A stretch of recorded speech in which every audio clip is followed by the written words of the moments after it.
Salut les amis, bienvenue dans l'épisode 2 du vlog Natchi. Donc là, je me retrouve encore une fois dans ma salle de bain. On commence à chaque fois les vlogs par ma salle de bain. Là, actuellement, il est 19 h et en fait, on va sortir avec des amis pour l'anniversaire d'un de mes amis qui fête donc ses 26 ans. Donc avant ça, je vais rapidement me préparer parce qu'il va venir me chercher d'ici un petit quart d'heure.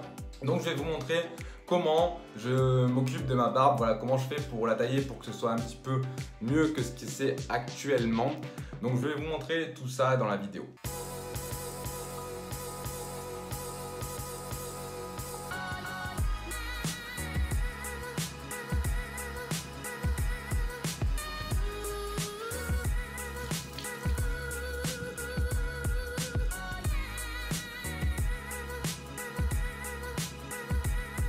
Donc voilà, en quelques minutes, on a une barbe qui est un petit peu mieux, on va dire, mieux organisée.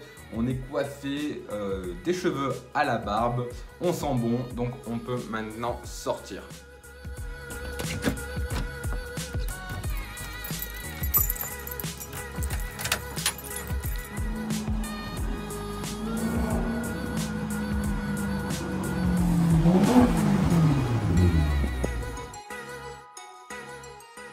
En direct dans la voiture, j'ai oublié de vous dire en effet que en fait, mon ami adorait les belles voitures, donc on n'y va pas en Clio, on y va en Maserati Gran Turismo.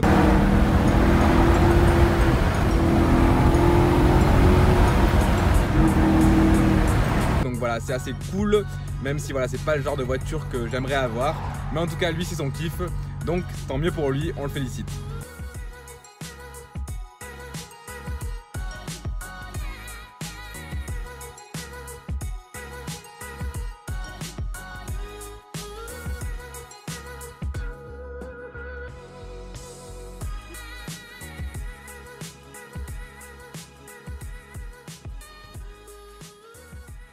Voilà, réveil difficile mais réveil quand même. Donc comme vous avez vu hier, je suis sorti voilà, pour un anniversaire. Je suis rentré pas très tard puisque à 1 h du matin voilà, j'étais au lit. Donc aujourd'hui on reprend directement les choses sérieuses. Donc petit déjeuner, ça a l'air horrible comme ça, mais c'est pas mauvais, c'est sucré voilà. C'est du fromage blanc, des fruits rouges et du miel tout simplement. Si jamais toi par exemple tu supportes mal le lait ou que par conviction tu prends pas de lait, bah il y a d'autres solutions qui s'offrent à toi. Voilà, tu peux regarder l'épisode 1 du vlog, je mets 2 recettes où on n'utilise pas de lait. Et l'essentiel voilà, c'est vraiment juste en fait de reprendre le droit chemin après avoir fait un cheat, parce que souvent en fait quand on fait un cheat day ou un cheat meal, donc c'est-à-dire manger en fait n'importe quoi, souvent on a tendance à rentrer dans un cercle vicieux dans lequel on se dit ah ben j'ai mal mangé hier soir, donc du coup ce matin je continue à mal manger, du coup ce soir je vais pas m'entraîner, etc. Donc non, il faut de suite casser le cercle. Voilà, il faut vraiment se dire que c'est uniquement exceptionnel. Moi il y avait une bonne raison, c'était l'anniversaire d'un de mes meilleurs amis, donc voilà, c'était vraiment exceptionnel, ça arrive qu'une fois par an, donc j'avais prévu le coup, je savais que j'allais faire un cheat meal et du coup ce matin c'est pas exceptionnel, on retourne dans les basiques. Donc voilà, fromage blanc, fruits rouges, un petit peu de miel, et je vais accompagner ça d'un reste de salade de fruits. Donc voilà. Alors quand t'as plus rien à manger, comme c'est mon cas là, ben, le truc c'est qu'il faut essayer de faire au mieux. Donc repas du midi, on est sur du taboulé pour les glucides. J'ai rajouté des poivrons que j'ai fait revenir à la poêle, que j'ai laissé refroidir, donc pour tout ce qui est fibres, etc. J'ai rajouté du maïs et j'ai également fait deux œufs brouillés et un blanc que j'ai rajouté dans le taboulé, et je suis venu mettre en fait de la sauce soja sucrée. Alors je sais que ça peut paraître un petit peu bizarre, mais comme on dit, tant que tu n'as pas essayé, tu peux pas savoir si t'aimes pas. Donc honnêtement, moi j'adore ça, je t'invite à essayer. Voilà, le message que je veux te faire passer, c'est tout simplement que même si il n'y a plus rien dans les plats clairs, voilà, moi j'avais plus de salade, d'habitude j'accompagne ça de salade, j'avais plus de tomates, etc.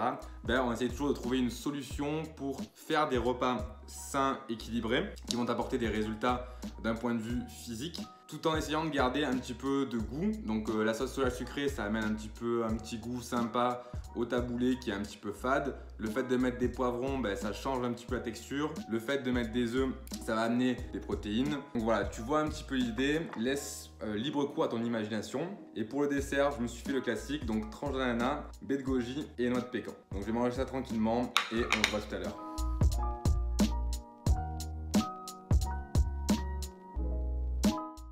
Donc là, je suis en train de faire un petit tournage, comme vous le voyez, pour le projet secret donc, qui va sortir début septembre sur le site Native Fitness.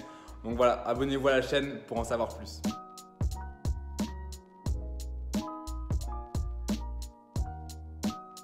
Ok les amis, on se retrouve. Je vais vous montrer en fait dans la suite de la vidéo ma séance d'entraînement parce que là voilà, c'est l'heure d'aller s'entraîner. Je vais faire l'entraînement du jour, c'est pecs triceps. Donc on va commencer par les pecs, on va faire 3 ou 4 exercices de pecs et ensuite je ferai 2 exercices de triceps. Donc voilà, ça suffit selon moi pour bien faire congestionner et bien travailler les pectoraux et ensuite 2 exercices vraiment d'isolation sur les triceps pour bien travailler les triceps. Donc je vous montre ça tout de suite dans la suite de la vidéo, c'est parti.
Ok les gars, comme vous avez vu, donc fin de l'entraînement. Donc voilà, petite séance tranquille, pecs, triceps, 4 exercices pour les pecs, 2 exercices pour les triceps.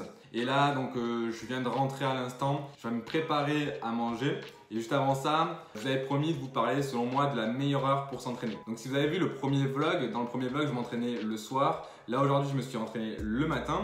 Et du coup voilà, je trouvais que c'était le bon moment d'aborder ce sujet là. Quelle est la meilleure heure pour s'entraîner? Alors ce qu'il faut savoir, c'est que selon moi, la meilleure heure pour s'entraîner, c'est l'heure à laquelle tu es motivé. Ça sert à rien d'aller s'entraîner si je te dis par exemple que d'après la science, la meilleure heure c'est à 14h32. Ça sert à rien de te dire ça si toi à 14h32 t'as pas envie de t'entraîner ou bien tout simplement tu n'as pas la possibilité d'aller t'entraîner. Ça sert à rien de modifier toute sa vie pour pouvoir y aller à l'heure pile où c'est le bon moment entre guillemets. Donc selon moi, la meilleure heure pour aller s'entraîner, c'est l'heure à laquelle tu es motivé et tu as du temps à consacrer à ton activité. Après, si on regarde un petit peu plus du côté de la science, il faut savoir qu'il y a quelque chose qui s'appelle le cycle circadien. En gros, votre corps n'est pas le même à tout moment de la journée. Et en fonction des heures de la journée, le corps sécrète telle ou telle hormone qui peut être utile pour par exemple faire de la musculation justement. Donc selon ce cycle circadien là, la meilleure heure pour s'entraîner, ça serait plutôt en fin d'après-midi, donc autour de 18h, puisque c'est à ce moment-là où on sécrète certaines hormones qui vont nous aider pendant l'entraînement et où on va avoir une température corporelle un petit peu plus élevée, etc. Donc selon le cycle circadien, il est plutôt intéressant de s'entraîner en fin d'après-midi. Mais voilà, si toi tu es motivé et tu as la possibilité d'y aller le matin, ça t'arrange plus, ben vas-y le matin, c'est pas ça qui va changer fondamentalement la donne. Et ensuite, un petit conseil que je peux te donner, c'est d'essayer de s'entraîner toujours aux mêmes heures. Alors c'est peut-être bête ce que je vais te dire, mais mine de rien, si tu vas t'entraîner toujours au même moment dans la journée, tu vas créer une habitude, donc ça va être plus facile déjà pour te motiver à t'entraîner, mais aussi ton corps va être entre guillemets préparé à un effort intense à ce moment-là de la journée. C'est un petit peu ce que font les coureurs par exemple d'athlétisme qui souhaitent participer à la finale. Si la finale se court le soir, il faut savoir que pendant les mois qui vont précéder la compétition, les coureurs qui visent la finale vont s'entraîner en fait à courir un sprint le soir. Et du coup voilà, de cette façon-là, ils vont habituer leur corps à fournir un effort intense le soir et ça leur permet de faire des meilleures perfs. Donc voilà, si tu veux un peu améliorer tes perfs, n'hésite pas à habituer ton corps à faire tes entraînements toujours à la même heure entre guillemets. Ça va te permettre d'améliorer tes performances. Voilà, donc pour résumer, tu as compris, d'après la science, il vaut mieux s'entraîner en fin d'après-midi. Après, chacun est différent et l'essentiel, c'est d'aller s'entraîner lorsque tu es motivé pour donner le meilleur de toi-même pendant les entraînements. Après, ça c'est ma façon de voir les choses. Chacun est libre de penser comme il veut, mais selon moi, l'important, c'est pas ce que dit la science, que tu vas être plus performant de 3 ou 4%. L'important, c'est vraiment d'être motivé à 200% dans ce que tu fais. J'en profite pour te dire que si tu veux plus de conseils sur la musculation, la nutrition, que j'aille dans des sujets un petit peu plus poussés, etc., n'hésite pas à rejoindre gratuitement ma formation 4 étapes simples pour se construire un physique musclé. Tu as le lien dans la description ou dans la fiche qui va apparaître juste ici. Voilà, donc moi je vais me préparer à manger, je termine là ce vlog et je te dis à très bientôt dans un prochain vlog. Et pour ça, abonne-toi à la chaîne. Allez, ciao!